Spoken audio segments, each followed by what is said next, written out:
दोस्तों आप सभी का जीत आपकी स्टडी चैनल में स्वागत है। दोस्तों हमारा जो लक्ष्य था वो राजस्थान सीईटी 12th एग्ज़ाम 2023 है। अगर आप भी राजस्थान सीईटी 12th एग्ज़ाम की तैयारी करें तो आप सभी इस क्लास को एंड तक देखिए। दोस्तों आज की वीडियो में हम राजस्थान पुलिस 2018 में जो पेपर हुआ था उसमें जो इम्पोर्टेंट प्रश्न है वो लेकर आए ताकि आपको यानी एग्ज़ाम पर देखने को मिले ये सभी प्रश्न। दोस्तों आगे बढ़ने से आपसे एक ही रिक्वेस्ट है, अभी तक आपने चैनल को सब्सक्राइब नहीं किया तो चैनल को सब्सक्राइब कर लें और उसके पास में जो घंटी का बटन है उसको ऑल में कर लेना ताकि जब भी हमारी न्यू क्लास आएगी तो उसकी नोटिफिकेशन आपको मिल जाएगी। अगर आपने अभी तक टेलीग्राम को ज्वाइन नहीं किया तो टेलीग्राम भी ज्वाइन कर सकते हैं।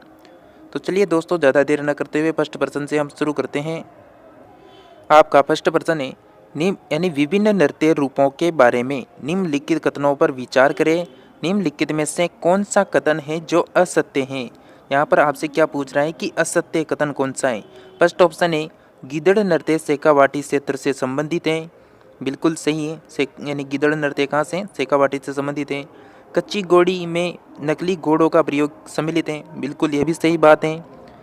राई और बुढ़िया कालबेलिया नृत्य के मुख्य पात्र हैं, इसकी हम देखेंगे अभी। तेरह ताली नृत्य कामड़ जाति की महिलाओं द्वारा किया जाता है, तो ये भी बिल्कुल सही है।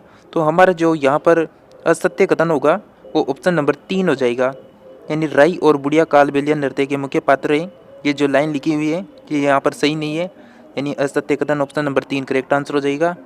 नेक्स्ट पर्सन है यानी हबीब तनवीर का चरणदास चोर, यानी यहाँ पर एक नाटक लिख रखा है इन्होंने कि हबीब तनवीर का चरणदास चोर नामक नाटक मूल रूप से खालिस्तान द्वारा रचित एक शास्त्रीय राजस्थानी कथा का रूपांतरण है। आपके ऑप्शन है कन्यालाल सेठिया, शिवचरण भारती, मुरलीधर व्यास, विजय दान देता। दोस्तों इस प्रश्न का यहाँ पर क्या आंसर आना चाहिए, मतलब खालिस्तान में पूछ रहा है कि किसके द्वारा रचित एक शास्त्रीय राजस्थानी कथा का रूपांतरण था। इसका करेक्ट आंसर होगा ऑप्शन नंबर 4, यानी विजय दान देता द्वारा रचित एक शास्त्रीय राजस्थानी कथा का रूपांतरण था। आपका नेक्स्ट प्रश्न है कि यूनेस्को की विश्व धरोहर स्थल में निम्नलिखित में से कौन सा किला सम्मिलित है। दोस्तों हमारे राजस्थान से 6 किले सम्मिलित हैं जो यूनेस्को की यानी विश्व धरोहर स्थल में सम्मिलित हैं, जिसकी ट्रिक आप सभी को पता होगी, गाजर चीकू आम। यानी गाजर से क्या बनता है, गागरोन, फिर यहाँ पर जैसलमेर, फिर रणथंभौर। चीकू से क्या बनता है, चित्तौड़ कुंभलगढ़। आम से क्या बनता है, आमेर बनता है। तो राजस्थान के 6 जिले सम्मिलित हैं। तो यहाँ पर बात कर रहे हैं कि कौन सा किला है जो सम्मिलित हैं, तो जैसलमेर, चित्तौड़गढ़, कुंभलगढ़ तीनों ही सम्मिलित हैं। तो हमारा जो ऑप्शन नंबर 3 है ये यहाँ पर करेक्ट आंसर होगा। प्रश्न तो ये पूछना चाहता था कि नीचे दिए कोड के अनुसार प्रश्न का सही उत्तर दें, तो हमारा बिल्कुल सही आंसर हो जाएगा ऑप्शन नंबर ए, तीनों क्या हैं, सम्मिलित हैं। ऐसे राजस्थान के 6 किले सम्मिलित हैं, ऐसा कि मैंने पहले बता दिया। नेक्स्ट बात करते हैं बांसवाड़ा में स्थापित राजस्थान के राज्य जनजातीय विश्वविद्यालय का नाम बदलकर खालिस्तान के नाम पर रखा गया है, यानी किनके नाम पर रखा गया है। भोगीलाल पांड्या, गोविंद गुरु, मोतीलाल तेजावत, माणिक्य लाल वर्मा। क्या आंसर आएगा दोस्तों इस प्रश्न का। बिल्कुल दोस्तों आप सभी का यहाँ पर करेक्ट आंसर हो जाएगा ऑप्शन नंबर बी, यानी गुरु गोविंद के नाम पर रखा गया है यहाँ पर, यानी गोविंद गुरु के नाम पर। जैसा कि यहाँ पर यानी क्या हो जाएगा, जैसे यहाँ पर राज्य जनजातीय विश्वविद्यालय तो यहाँ पर हो जाएगा गोविंद गुरु जनजातीय विश्वविद्यालय हो जाएगा। नेक्स्ट बात करते हैं स्टीव स्मिथ द्वारा कंपनी छोड़ने के बाद IPL 2018 में राजस्थान रॉयल्स टीम के कप्तान कौन बने थे। दिनेश कार्तिक, जहीर खान, सुरेश रैना या झांझी के रेहाणे। क्या आंसर आना चाहिए दोस्तों इसका, बिल्कुल करेक्ट आंसर हो जाएगा ऑप्शन नंबर 4, यानी झांझी के रेहाणे बने थे। माउंट आबू में निम्नलिखित में से कौन सा जैन मंदिर स्थित है।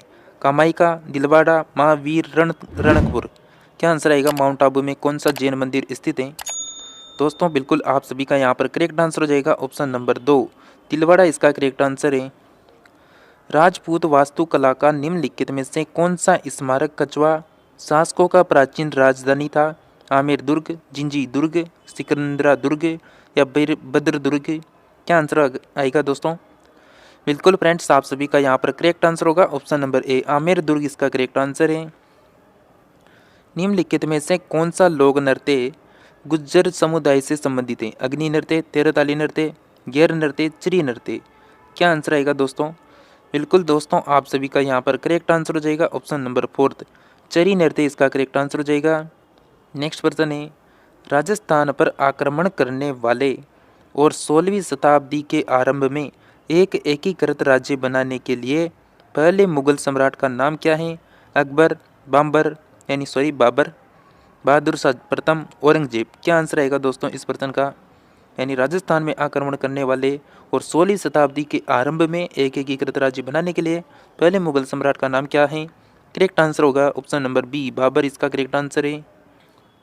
नेक्स्ट प्रश्न की बात करते हैं दोस्तों, जोधपुर का लोकप्रिय नाम क्या है? पीली नगरी, गुलाबी नगरी, नीली नगरी, सफ़ेद नगरी। क्या आंसर आएगा दोस्तों?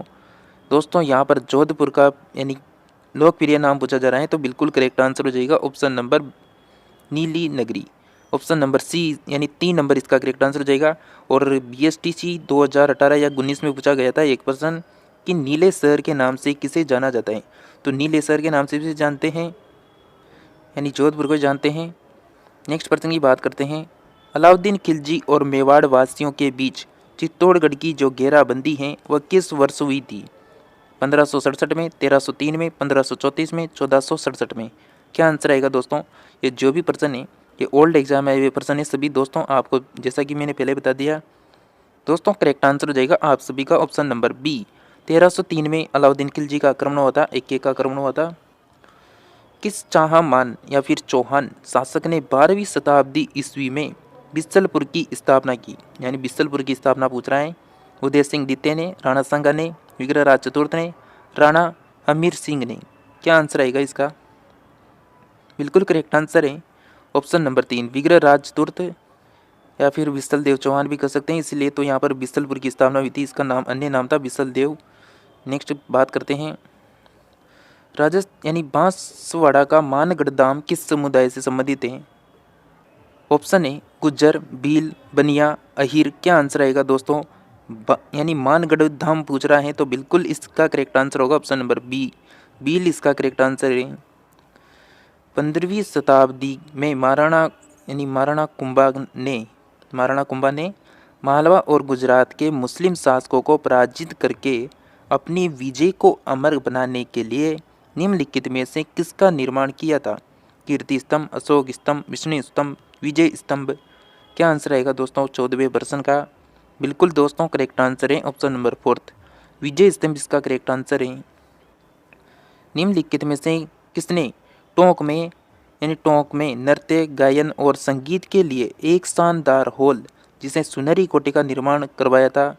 यानी जो सुनहरी कोठी है उसका निर्माण करवाया है, किसने करवाया है? यानी नवाब वाजिद अली शाह ने, नवाब अमीर खान ने, नवाब यानी बिरजिस कदर ने, नवाब मोहम्मद इब्राहिम अली खान ने। क्या आंसर आएगा इस प्रश्न का दोस्तों? सुनहरी कोठी का निर्माण करता आपसे पूछा जा रहा है दोस्तों, बिल्कुल आप सभी का यहाँ पर करेक्ट आंसर हो जाएगा ऑप्शन नंबर 4, नवाब मोहम्मद इब्राहिम अली खान इसका करेक्ट आंसर हो जाएगा। आपका नेक्स्ट प्रश्न है,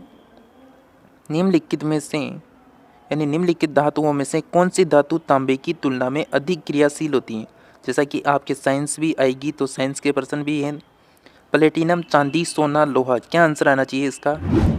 बिल्कुल दोस्तों आप सभी का करेक्ट आंसर हो जाएगा यहाँ पर ऑप्शन नंबर 4 करेक्ट आंसर है, लोहा इसका करेक्ट आंसर होगा।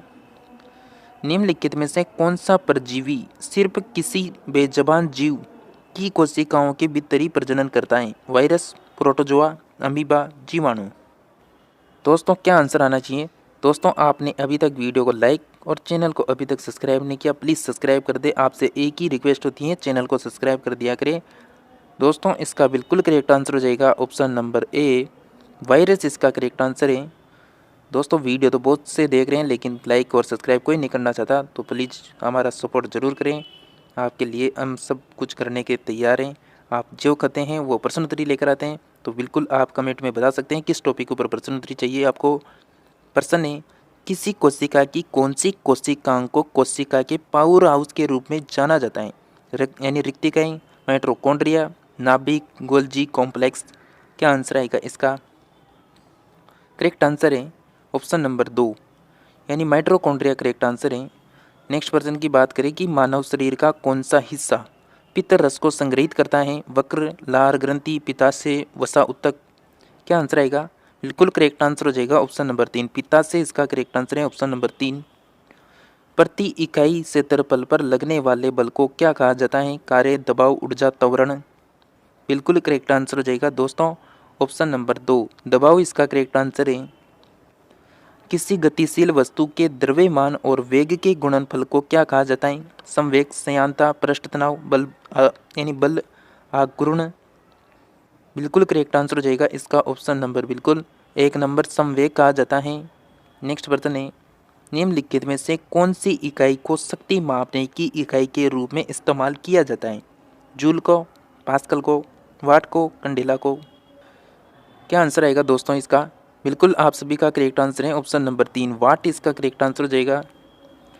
विद्युत धारा को मापने के लिए निम्नलिखित में से कौन सा यंत्र प्रयुक्त किया जा सकता है? Spectroscope, multimeter, voltmeter, ammeter. बिल्कुल दोस्तों करेक्ट आंसर है आप सभी का ऑप्शन नंबर 4 यानी एमीटर इसका करेक्ट आंसर हो जाएगा। ठंडी हवा की परत के जरिए बारिश के पानी के गुजरने पर खालिस्तान बनता है। ओला, हिमपात, शिलावृष्टि, मेघ गर्जन। क्या बनता है? करेक्ट आंसर होगा ऑप्शन नंबर ए, ओला बनता है। आपका नेक्स्ट प्रश्न है, पौधों में भूमि के नीचे किस भाग से पानी तथा खनिज पदार्थ सोख लिया जाता है? यानी किस भाग से? तना से, जड़ से, पत्ती से, शाखा से। बिल्कुल सिंपल सा प्रश्न है। क्या आंसर आएगा? करेक्ट आंसर हो जाएगा ऑप्शन नंबर 2, जड़ इसका करेक्ट आंसर है। किसी वस्तु पर गुरुत्व आकर्षण के बल का माप क्या होता है? गति, घनत्व, भार, वेग। क्या आंसर आएगा? बिल्कुल करेक्ट आंसर हो जाएगा ऑप्शन नंबर 3, भार इसका करेक्ट आंसर है। यानी सातवाहन को पुराण में खालिस्तान भी कहा जाता था। क्या कहा जाता था? यानी अनामिकास, आनंददास, अंधेरीस या फिर अंद्रांस। इसका करेक्ट आंसर होगा ऑप्शन नंबर 4 यानी आंद्रांस कहा जाता था। वर्साइलेस की संधि पर हस्ताक्षर किया गया था 1919, 1819, 1719, 1619। क्या आंसर आएगा दोस्तों? बिल्कुल करेक्ट आंसर हो जाएगा ऑप्शन नंबर 1, 1919 करेक्ट आंसर है। भारत की किस नदी में, बहुत अच्छा प्रश्न है, इसको तो यानी सभी जवाब दे पाएंगे इसका अच्छे से। यानी जो भारत की किस नदी में डुबकी लगाने पर आत्मा की शुद्धि होने का विश्वास किया जाता है? ब्रह्मपुत्र, गंगा, यमुना, कृष्णा। यानी इसका जवाब कौन दे सकता है? बिल्कुल आप सभी का करेक्ट आंसर है ऑप्शन नंबर बी, गंगा। दोस्तों वीडियो को लाइक और चैनल को जल्दी से सब्सक्राइब कर दें। दोस्तों आपसे एक ही रिक्वेस्ट रहती है, बस आप यानी चैनल को जल्दी से सब्सक्राइब कर दिया करें और इसके अलावा आपसे कोई कुछ भी नहीं मांग रहा। तो दोस्तों आपका नेक्स्ट प्रश्न है, हम आपके लिए इतनी मेहनत करके यानी ये प्रश्न उत्तरी लाते हैं, टाइपिंग करने में इनको मतलब 2-3 घंटे लग जाते हैं एक यानी PDF तैयार करने में। तो दोस्तों बिल्कुल हमारा सपोर्ट जरूर करें। निम्नलिखित में से किस विकल्प को सतह क्षेत्र की दृष्टि से सामान्यतया सबसे बड़ा समुद्र माना जाता है? हिंद को, यानी अटलांटिक को, पैसिफिक को, आर्कटिक को। क्या आंसर आएगा इसका? सबसे बड़ा समुद्र किसे माना जाता है? तो इसका बिल्कुल करेक्ट आंसर होगा ऑप्शन नंबर 3, पैसिफिक इसका करेक्ट आंसर है। Girl with a pearl earring किस प्रसिद्ध कलाकार की कलाकृति है?